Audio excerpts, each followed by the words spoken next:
महाराज जी चारों तरफ देखते हैं, भंडारे में आटा की बोरियां लगी हुई हैं, सब्जी छिल रही है, पूड़ियाँ तली जा रही हैं। अब महाराज जी ने कहा, क्या करूं मैं, ये तुम लोग इतना वो करते हो कि हमको आना ही नहीं चाहिए था, कैसी व्यवस्था कर रखी है, अब बताओ कहाँ से क्या होगा। महाराज जी बोले, तुम नहीं जानते ऐसी परिस्थिति में कैसे काम निकाला जाता।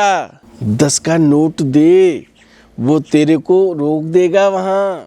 तो अब महाराज जी ने कहा, भाई ऐसा कर, तू ले आ नमक, ले आ नमक। रोटी जो है ना बड़ी मीठी लगती है।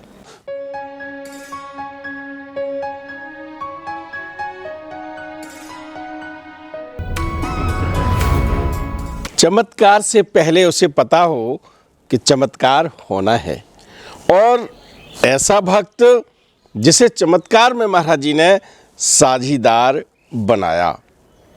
आज ऐसे ही भक्त के बारे में मैं आपको बताने वाला हूं। नमस्कार, आप देख रहे हैं धर्मदृष्टि पत्रिका का यूट्यूब चैनल दस्तक मीडिया। मैं विनोद शुक्ल आपको सुनाता हूं बाबा नीम करोली की अद्भुत गाथाएं।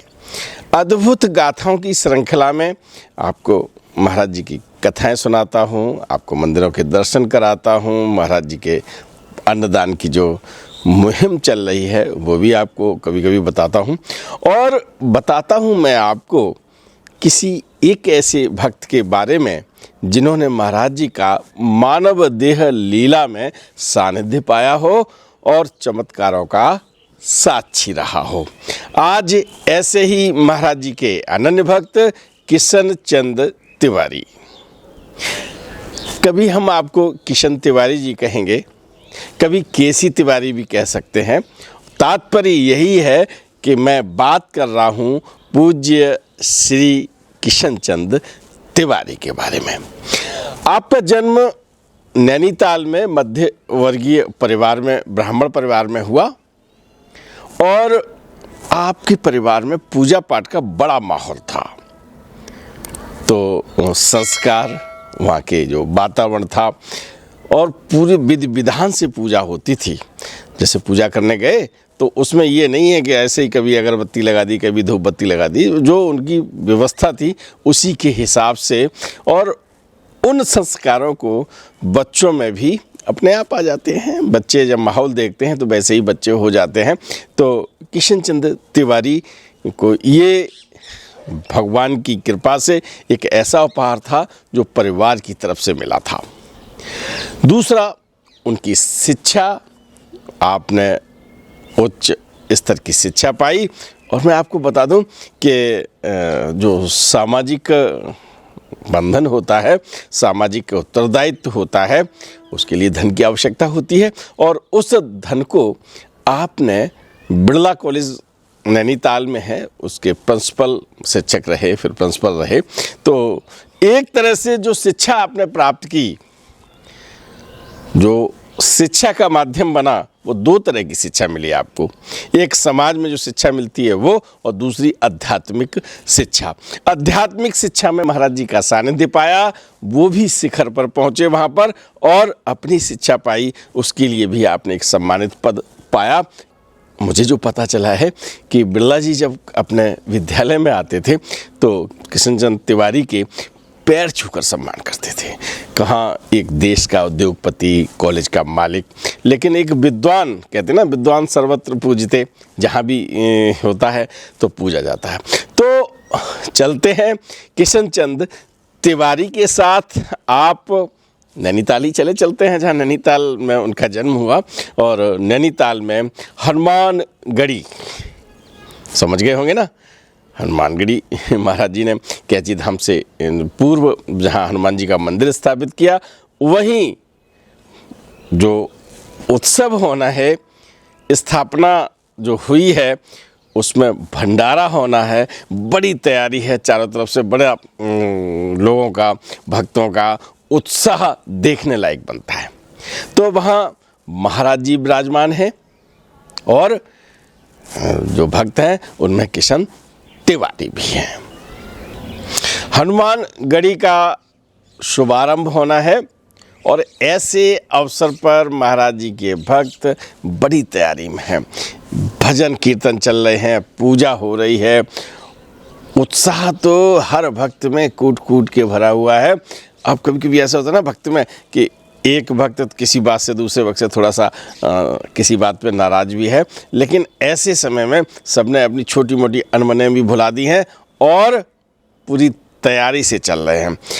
कल आज बैठे ना, आज की शाम संध्या बेला है और कल विशाल भंडारा होना है।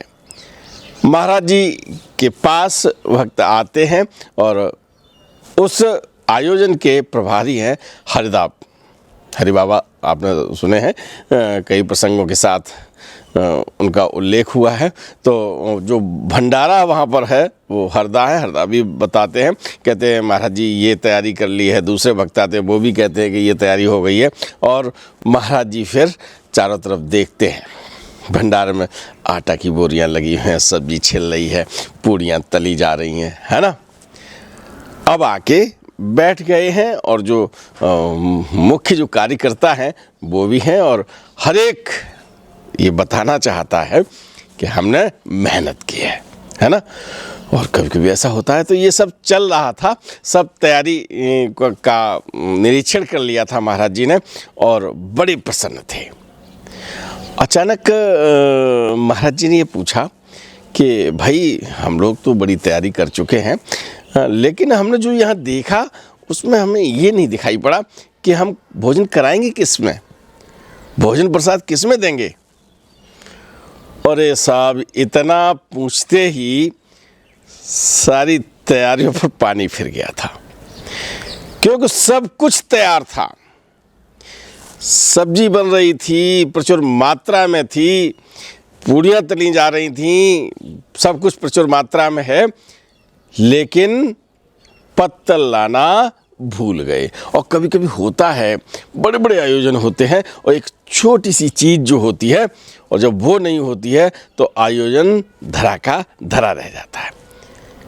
मालूम है ना आपको? नहीं, गाड़ी है और गाड़ी में अगर टायर में ज़रा सी कमी हो जाए, यानी हवा निकल जाए, तो गाड़ी चल सकती है? नहीं चल सकती, है ना। अब वही चीज़ हो गई है और रात के 9 से 11 बजे का समय है ये, जब ये सब बातचीत हो रही है। और प्रातः बेला में क्या होना है? भंडारा होना है, उद्घाटन होना है, शुभारंभ होना है मंदिर का, और बड़ी बड़ी दूर से लोग आने वाले हैं।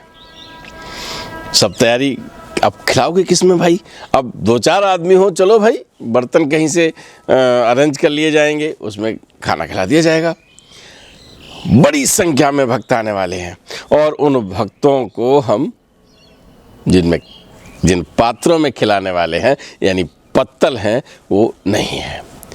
अब महाराज जी ने कहा क्या करूं मैं, ये तुम लोग इतना वो करते हो और हम क्या करें? अब हमको आना ही नहीं चाहिए था, कैसी व्यवस्था कर रखी है, अब पता कहाँ से क्या होगा। सब लोग एकदम जैसे सांप सूंघ गया हो, सांप सूंघ गया ना, तो सब कहानी खत्म हो चुकी थी। और ऐसा भी नहीं था कि पत्तल की प्रचुर मात्रा में कहीं कोई आसपास दुकान हो। वहाँ से बाज़ार पड़ता था, हल्द्वानी, बरेली, बड़े बाज़ार वहाँ होते थे और वहाँ जाने का समय नहीं था। अब सब लोग खड़े हैं, एकदम निस्तब्ध हो गए हैं, कहीं पे कोई बातचीत नहीं हो रही है और मतलब एक तरह से जो सन्नाटा छाया है ना, वो ऐसा हो गया कि जो सब लोग कहते थे, जिसके नंबर बढ़ने थे कि हमने ये काम किया, हमने वो काम किया, अब वो सारी कहानी, सारी खुशी काफूर हो चुकी थी। महाराज जी ने एक तरफ यूं देखा तो कोई कुछ आ रहा है।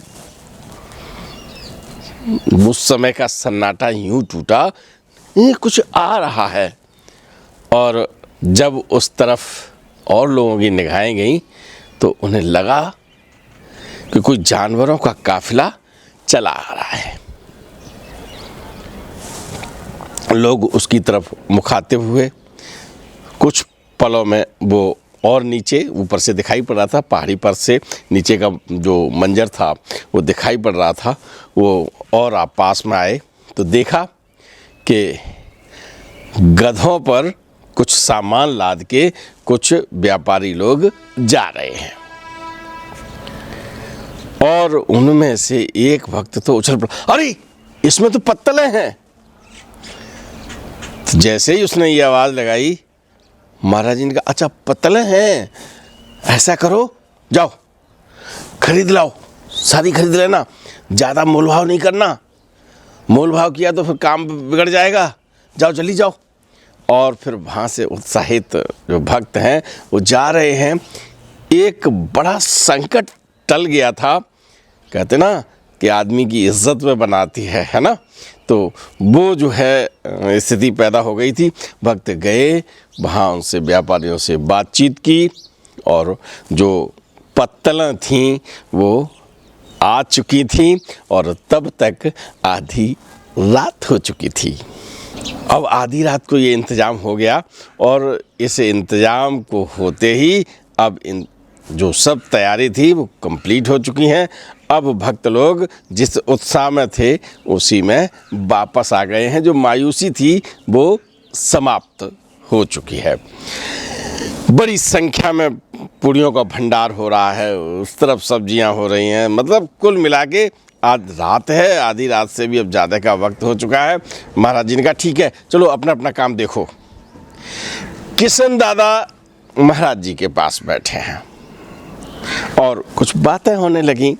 मैं आपको बता दूं कि महाराज जी की जो एक पर एक बैठकें हुई हैं, यानी भक्त और महाराज जी, तो उनमें जो जितना मुझे पता चला है उसमें सबसे ज़्यादा बैठकें जो हुई हैं वो तिवारी जी के साथ हुई हैं।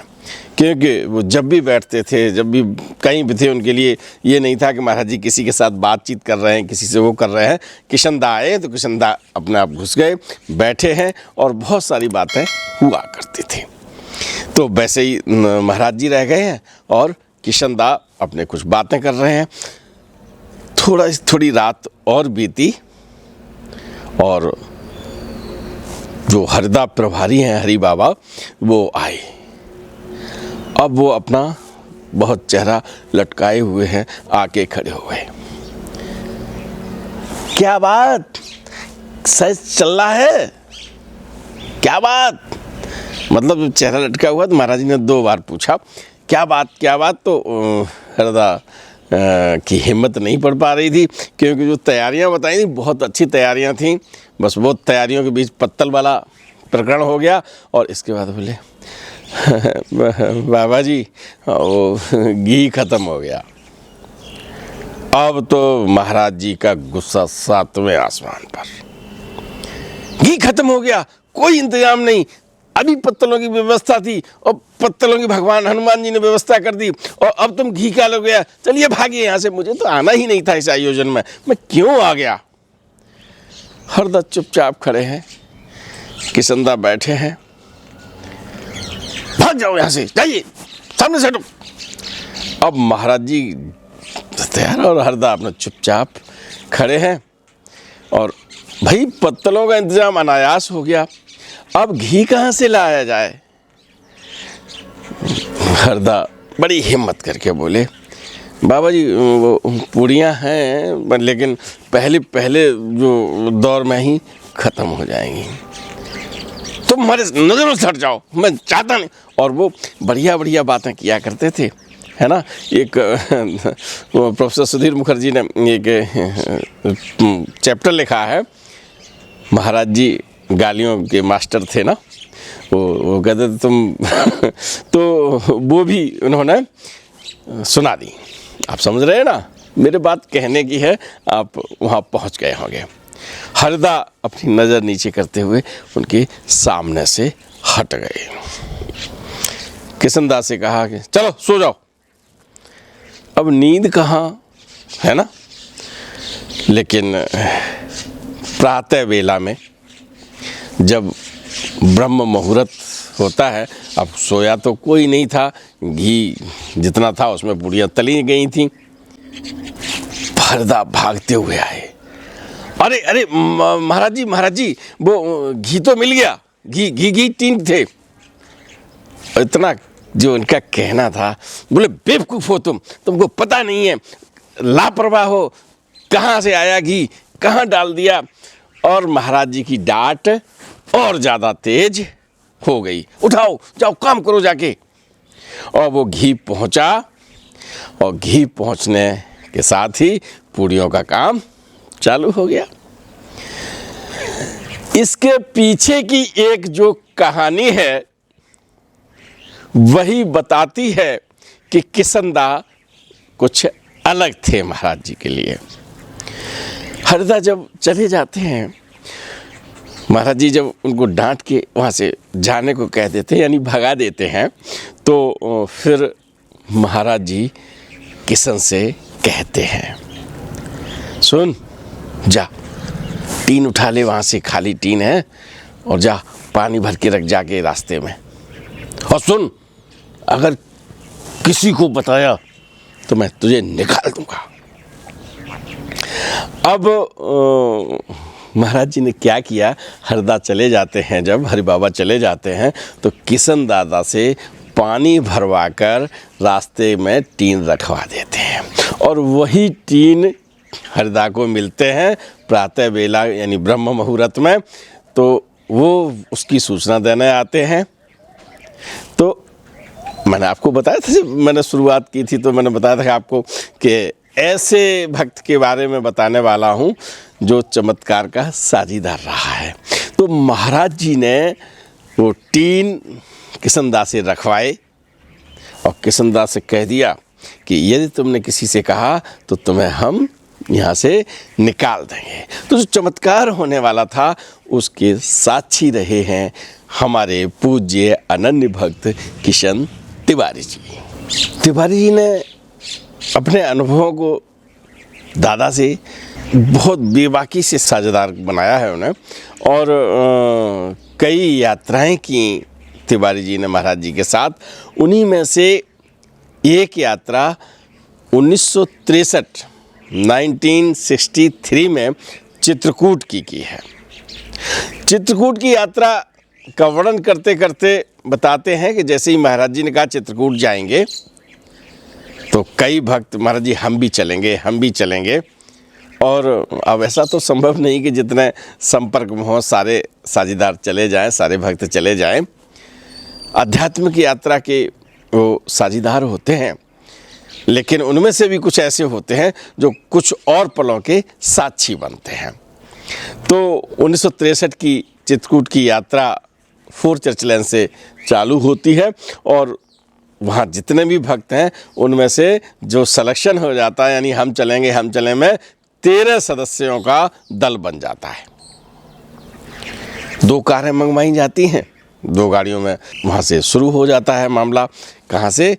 4 चर्च लेन प्रयागराज से चित्रकूट की यात्रा। उस समय इतने साधन नहीं थे, 1963 की बात है। अब सड़कें भी वैसी थी, बीच में वन क्षेत्र पड़ता है। तो उस वन क्षेत्र से जब गुजर रहे थे तो हुआ क्या कि कई लोगों ने कहा साहब हमको चाय पीनी है, कुछ मतलब टाइम हो जाता है। तो महाराज जी ने कहा कि अरे देखो भाई, कहीं चाय वाय की दुकान है। बड़े कभी मौज मस्ती में हुआ करते थे तो बात ऐसे ही किया करते थे। तो आगे देखा कि एक गुमटी है, यानी एक जिसको हम आम भाषा में, उत्तर प्रदेश की भाषा में कहते हैं खोका, रखे हुए हैं, और लकड़ी की दुकान को आम भाषा में, तो वैसे ही एक चाय वाला है।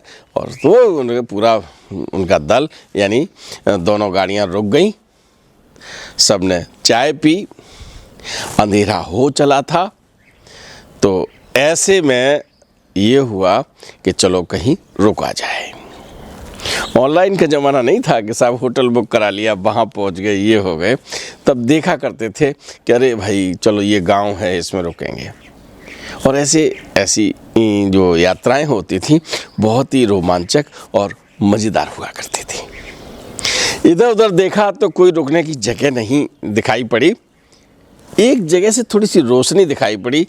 गौर से देखा तो एक भवन बना हुआ था। महाराज जी ने कहा, कन्हैयालाल श्रीवास्तव जो इलाहाबाद के ही रहने वाले हैं, और मैंने आपको बताया था कि उनके भतीजे जो आते थे, फोर्ट सर्चलैंड में जब गया था मैं, तो उन्होंने बताया था हमने कि आप कैसे भक्त बने।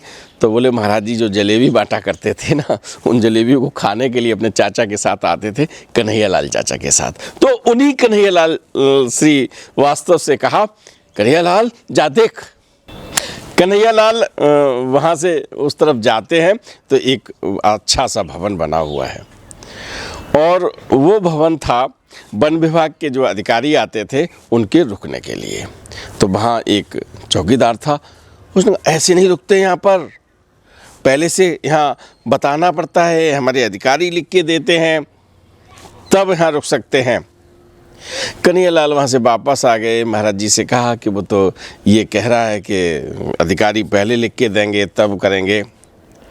महाराज जी बोले, तुम नहीं जानते ऐसी परिस्थिति में कैसे काम निकाला जाता। अब कन्हैयालाल चुपचाप खड़े हैं। बोले, जा 10 का नोट दे, वो तेरे को रोक देगा वहाँ। कन्हैयालाल दोबारा जाते हैं और उससे कहते हैं, अरे भैया अब हम कहाँ से अधिकारी से लिखा के लाएं, कैसे करें, क्या करें, और धीमे से एक 10 का नोट दे देते हैं। और जैसे ही ये बड़ी अजीब बात है, और ये लीक से हटके भी मामला है, लेकिन मामला ऐसे ही बना था, ऐसे ही लिखा है, इसलिए मैं बता रहा हूँ कि वो 10 का नोट जब उसे मिल जाता है 4th क्लास कर्मचारी को, तो वो फिर सबको वहाँ रोक देता है। उससे भी कौन सा फर्क पड़ता है। वहाँ पर अब भोजन की व्यवस्था है नहीं। चाय वाले से ही फिर कहा गया। चाय वाले ने कहा, ठीक है भाई, हम खाना बनाते हैं अभी। और महाराज जी के लिए कुछ बताया कि साहब ऐसे सब्जी, सादा सब्जी और रोटी। तो उसने अन्य जो सदस्य थे उन सब के लिए भोजन पहले बनाया। महाराज जी के लिए दादा ने कहा, भाई खाना बन गया, महाराज जी को दे दो। बोले, अभी ये तो अकेले हैं, अभी हाल बना देंगे, सब्जी रह गई है थोड़ी सी। तो अब महाराज जी ने कहा, भाई ऐसा कर, तू ले आ, नमक ले आ, नमक रोटी जो है ना बड़ी मीठी लगती है। नमक रोटी के बहुत प्रसंग हैं महाराज जी के, और उन्होंने फिर से इसी यात्रा में कहा कि नमक रोटी ले आ, और नमक से फिर उन्होंने रोटी आ गई, नमक आ गया, और नमक से रोटी खाई। दादा को संतोष नहीं हुआ था, और दादा ने उस दिन भोजन नहीं किया था।